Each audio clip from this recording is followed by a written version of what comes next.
신문 보면 요즘 참 굉장히 뜨겁고 시끄럽습니다. 그 최상병 특검이 목사님들 자택을 압수수색했어요. 극동방송의 김장한 목사님, 여의도 순복음교회 이영호 목사님, 그래도 교계에서 지도자급 아닙니까? 이유가 어쨌든 그래도 목사인데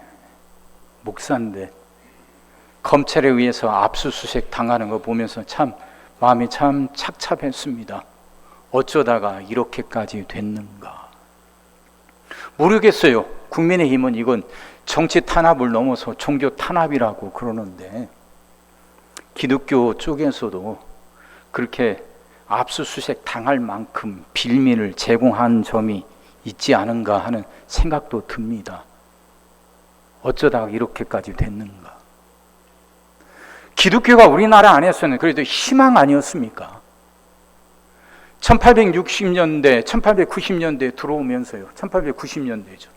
들어오면서 일제 치하에서 신음하고 있던 이 나라, 이 백성들에게 기독교는 희망이었습니다.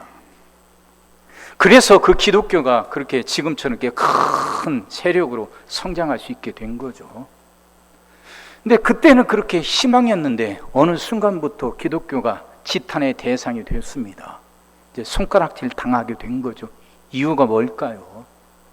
여러 가지 이유가 있겠지만 그 중에 하나, 이건 제 생각인데, 우리가 믿는 하나님을 어느 순간부터인가 하나님을 우리의 소원을 들어주는 분 정도로 여기면서부터 기독교가 이렇게 기울어져 가고 지탄의 대상이 된 거 아닌가 하는 생각이 듭니다.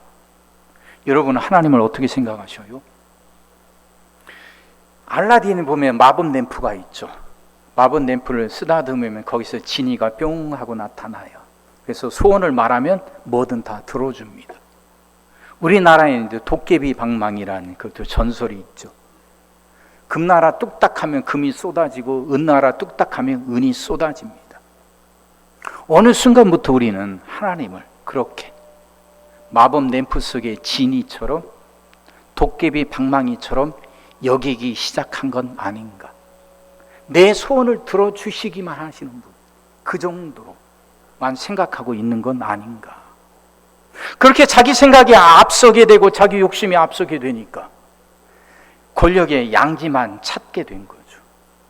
그래서 권력자하고 결탁하게 되고 그러면서 손가락질 받게 된 건 아닌가 하는 생각입니다. 오늘 본문은 그런 생각하고 있던 우리들에게 큰 경종을 울려줍니다. 베드로 전서 후서는 그래요. 여러분 잘 아시는 것처럼 베드로에 의해서 쓰여집니다. 그 당시에는 AD 1세기예요. 로마 치하에서 로마로부터 많은 핍박을 당하고 있던 신앙인들입니다. 다른 이유가 없잖아요. 예수님을 믿는다는 그 이유 하나만으로 수많은 핍박을 당하고 있던 상태입니다. 직장에서 쫓겨나고 가정에서 쫓겨나고, 그래서 무덤으로 파고 들어가면서 신앙을 지키고 있던 사람들, 고난당하고 있던 사람들, 그들에게 희망을 불어넣어주고 그들을 위로하고 격려하면서 새 힘을 주기 위해서 쓰여진 책입니다. 그게 베드로전서, 베드로후서죠. 특히 지금 터키, 튀르키예 지역에 있던 그 신앙인들에게 보내는 편지예요. 근데 지금 그들은 고난을 당하고 있습니다. 말도 안 되는 고난이에요. 이유 없는 고난입니다. 근데 그들에게 고난을부터 피하라고 하지 않고 그 고난 속에서 이겨내라고 말합니다. 오늘 본문 보세요. 18절입니다. 사환들아, 범사에 두려워함으로 주인들에게 순종하되 선하고 관용하는 자들에게만 아니라 또한 까다로운 자들에게도 그리하라 하죠. 사환들아, 다른 번역에 오르면 하인들아 그 말입니다. 다시 말하면 종들아, 노예들아 그래요. 그 당시 1세기 기독교인들 중에는 그래 노예들이 많은 비중을 차지하고 있었다고 말합니다. 사회 약자들이죠. 그들에게 하는 말인데, 지금 그들이 사회 약자, 노예라는 신세만으로도 힘들고 어렵습니다. 그래서 그들은 주인을 섬겨요. 근데 그 주인이 다 좋고 선한 주인인 것만은 아니지 않습니까? 그 중에는 오늘 본문처럼 까다로운 자들도 있습니다. 다시 말하면 부당하게 대우하는 사람들도 있다는 거죠. 그런데 그들에게도 순종하래요. 이게 이해가 되십니까? 말이 됩니까? 또 19절도 보세요. 부당하게 고난을 받아도 하나님을 생각함으로 슬픔을 참으면 이는 아름다우나 죄가 있어 매를 맞고 참으면 무슨 칭찬이 있으리요. 그러나 선을 행함으로 고난을 받고 참으면 이는 하나님 앞에 아름다우니라. 내가 잘못해서 고난을 당하고 매를 맞는 건 이해가 돼요. 내가 잘못했으니까. 근데 나는 선을 행했는데, 나는 정직하게 최선을 다했는데 이 주인이 잘못해서 까다로운 사람이라 악한 사람이라 나를 부당하게 대우한단 말이에요. 근데 그들에게도 순종하래요. 그들 앞에서도 선하게 행동하래요. 이해가 되냔 말이에요. 지금 당하는 고난이 얼마나 힘든데, 나는 정말 정직하게 선하게 사는데 나를 칭찬해주고 상을 줘도 모자랄 판인데 오히려 나를 부당하게 대우해요. 그런 주인을 그 앞에서도 순종하라 하는 겁니다. 이해가 안 돼요. 그러면서 하는 말이 21절입니다. 이를 위하여 너희가 부르심을 받았으니 그리스도도 너희를 위하여 고난을 받으사 너희에게 본을 끼쳐 그 자취를 따라오게 하려 하셨느니라. 그리스도의 본을 따르라는 거죠.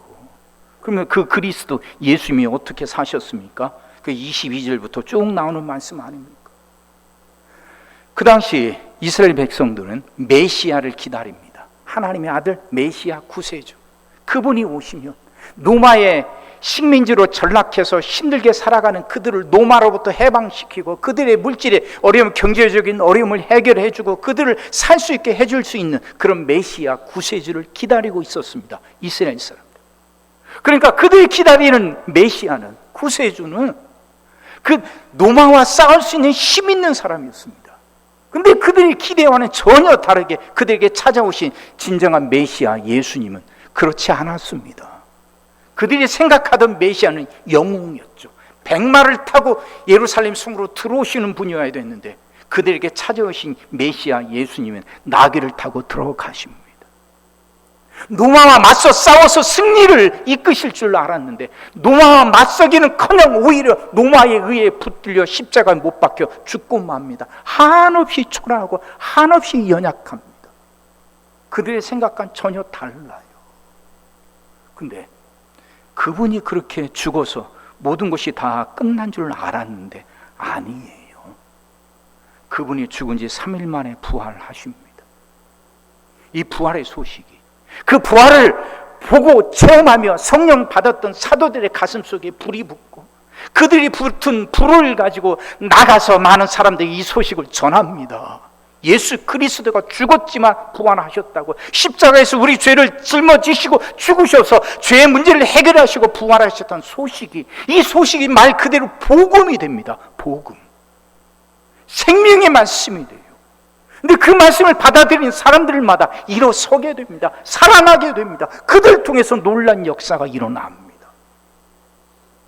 그들이 기대했던 메시아는 전쟁의 영웅, 권력을 가진 분으로 여겼는데, 그런 분이었는데 진정 찾아오신 분은 그게 아니었는데도 오히려 연약하게 얻어 터지고 매맞고 십자가에 못 박힌 정말 보잘것없는 분이었는데 그분을 믿으면서 삶이 달라지고 세상이 바뀝니다.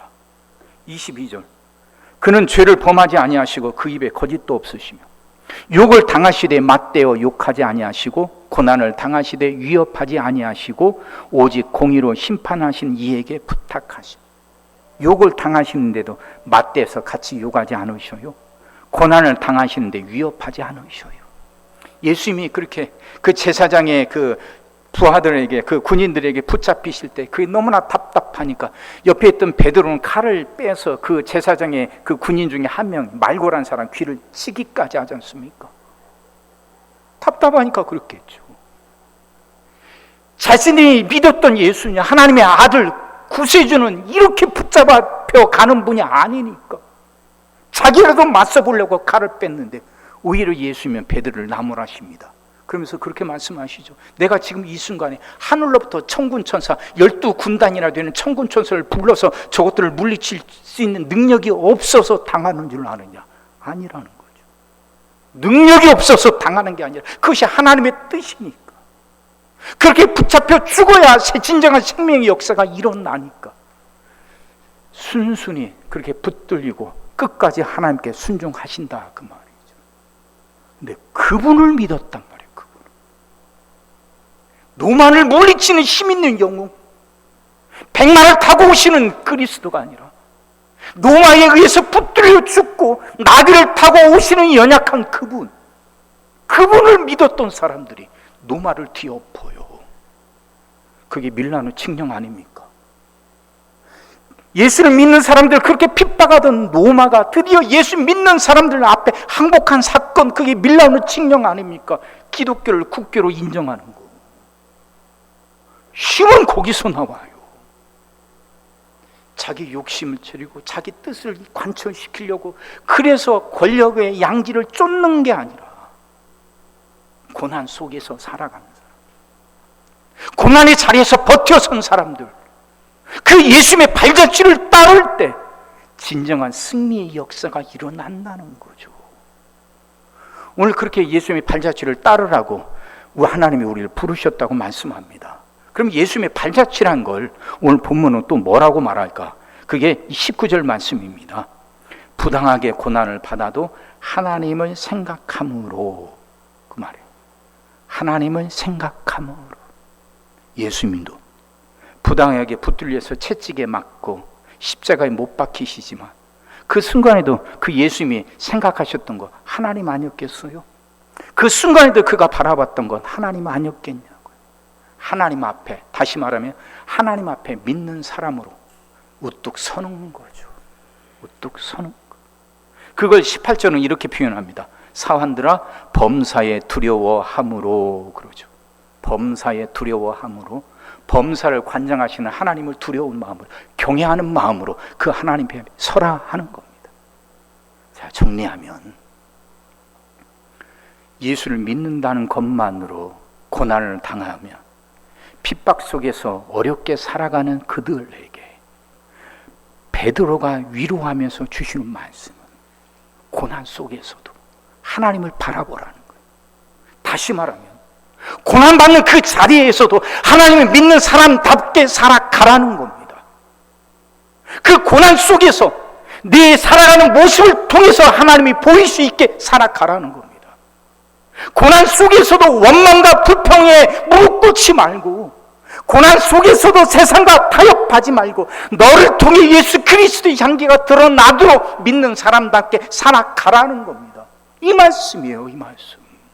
근데 그들은 이 말씀을 가슴에 품습니다. 그걸 품으면서 그들은 고난을 이겨내고 끝내 승리합니다. 사랑하는 성도 여러분, 우리들이 살아가는 자리도 만만치 않습니다. 우리도 하나님께 기도하는데 그 기도가 응답되지 않을 때 참 많습니다. 물질의 문제, 자녀의 문제, 여러 가지들이 있죠. 그걸 놓고 그렇게 기도하는데 하나님이 쉽게 응답하지 않아요. 그러면서 내 마음이 흔들립니다. 정말 하나님이 날 사랑하시는가? 아니 정말 하나님이 살아 계시긴 한 것인가? 그 생각들이 여지없이 우리를 흔들어대면서 우리 안에서 원망과 불평이 터져 나오죠. 그것이 고난 아닙니까? 그 또한 고난받는 자리 아닙니까? 오늘 주신 말씀은 그런 상황 속에서도 하나님을 생각하라는 거예요. 그 속에서도 하나님 믿는 사람답게 버텨 서라는 겁니다. 버텨 서라고. 하나님 믿는 사람답게 버텨 선다고 하는 것, 원망 불평에 무릎 꿇지 않는 겁니다. 내 뜻대로 내 계획대로 안 돼도, 앞이 여전히 보이지 않고 깜깜해도, 아무리 두드려도 열리지 않는 문 앞에서 좌절하고 절망하게 되는 순간이라 할지라도, 그런 사정, 그런 상황 속에서도 믿는 사람답게, 믿는 사람다운 건 원망하지 않고 불평하지 않는 거죠. 믿음을 놓지 않는 거죠. 소망을 포기하지 않는 것이죠. 끝내 하나님이 역사하실 거라고. 하나님은 모든 것을 합력해서 선을 이루시는 분이니까 그분이 끝내 역사하실 거라고 믿고 버텨서는 거죠. 이렇게 살아라는 거예요. 이렇게. 이게 고난을 이겨내는 힘이라는 거예요. 인생은 그 마냥 좋기만 한 건 아닙니다. 예수를 믿는다는 게 장미꽃을 뿌려놓은 그 화려한 길을 사뿐사뿐 들여받고 갈 수 있는 길이 아닙니다. 예수를 믿는다는 것이 순풍에 돛단 듯이 아무 어려움 없이 일이 만사형통하며 천리 그렇게 만사형통하면서 그렇게 풀리는 길은 아닙니다. 순간순간 고난이 있고 순간순간 어려움이 있습니다. 믿는다는 건 좋을 때만 아니라 어려울 때도 똑같이 하나님 바라본다는 거 아닙니까? 그러니 고난 속에서도 믿는 사람답게 버텨서는 거죠. 나를 통해서 하나님의 모습이 드러나도록, 내 살아가는 내 모습을 통해서 예수의 향기가 품어져 나오도록 믿는 사람답게 살아가는 것이죠. 그게 있어요. 그것 때문에 기독교가 승리하며 살아온 거 아닙니까? 그 모진 로마의 핍박 속에서도 사라지지 않고 오히려 로마를 뒤집어 엎는 놀라운 힘을 발휘할 수 있었던 것. 고난 속에서도 흔들림 없이 믿는 사람답게 살아가려고 했던 것.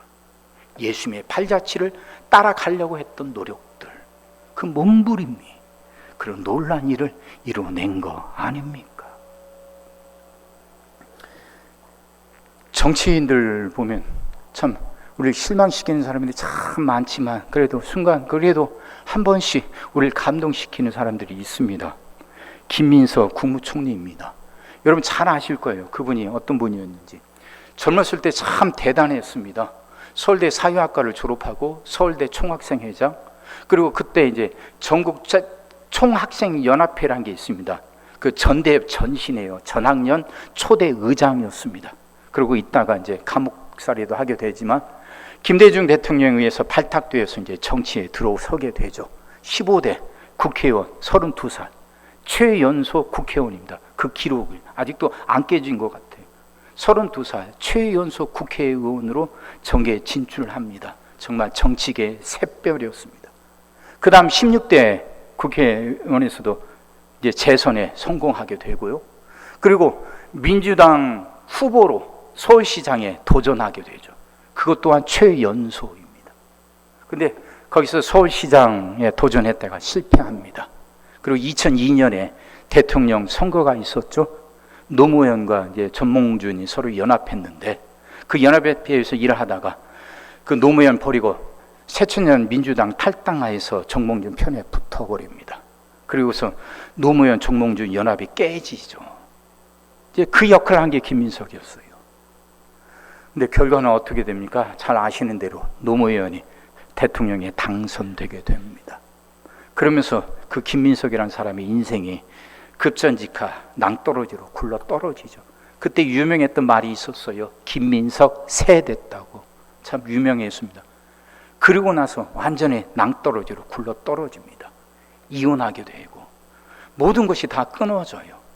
사람들 머리에 너무나 강렬했거든요. 철새라고.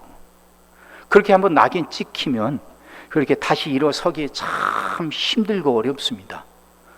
많은 사람들이 김민석은 그대로 끝났다, 이제 끝장났다 하고 여겼습니다.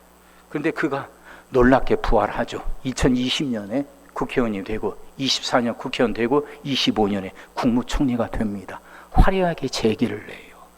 근데 그 사이 2002년에서 2020년 다시 국회의원이 되기까지 18년의 기간 동안 그는 참 어려운 시간을 보내게 됩니다.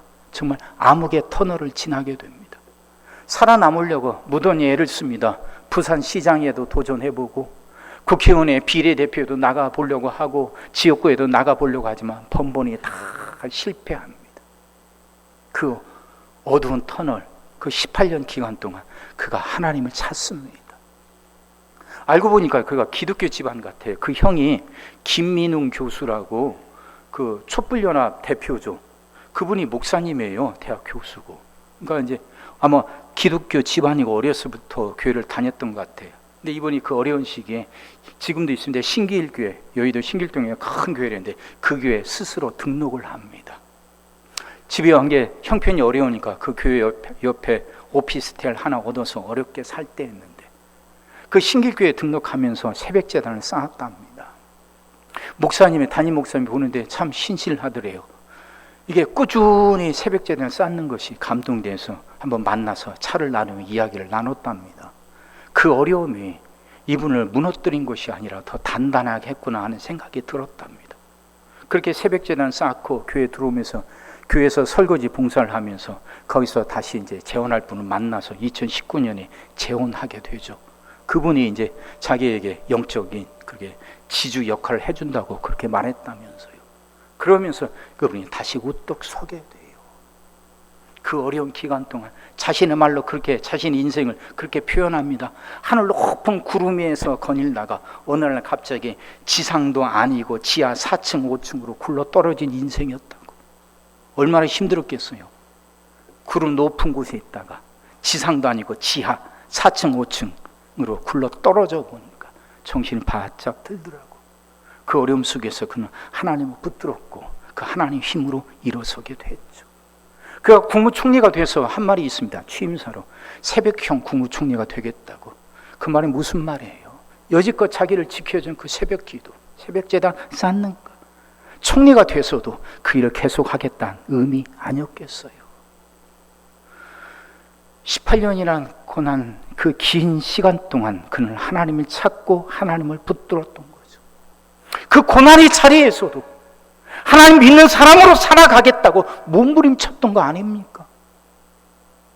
시간이 참 길었어요. 이제는 열어주시겠지? 이제는 응답하시겠지 하면서 노심초사했던 시간이 얼마나 많았겠으며 그 긴 시간 동안 그 마음이 얼마나 녹아났겠어요.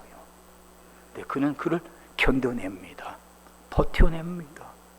그리고 결국은 화려하게 재개하게 되고 결국은 그를 통해 하나님이 드러나게 되죠. 그가 좋아하는 그 찬양이 있다고 합니다. 그 찬양이 은혜라는 찬양이에요. 내가 누려왔던 모든 것들이, 내가 지나왔던 모든 시간이, 내가 걸어왔던 모든 순간이 당연한 것 아니라 은혜였어.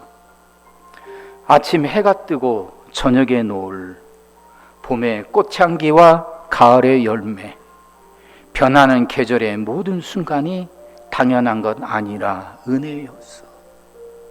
지난 18년을 돌아보면서 이 찬양이 그렇게 가슴에 사무치게 들려오더래요.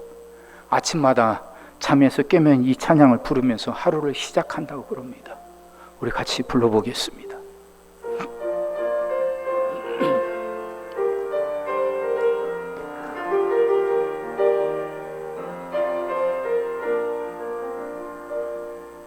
내가 누려왔던 모든 것들이, 내가 지나왔던 모든 시간이, 내가 걸어왔던 모든 순간이 당연한 것 아니라 은혜였어.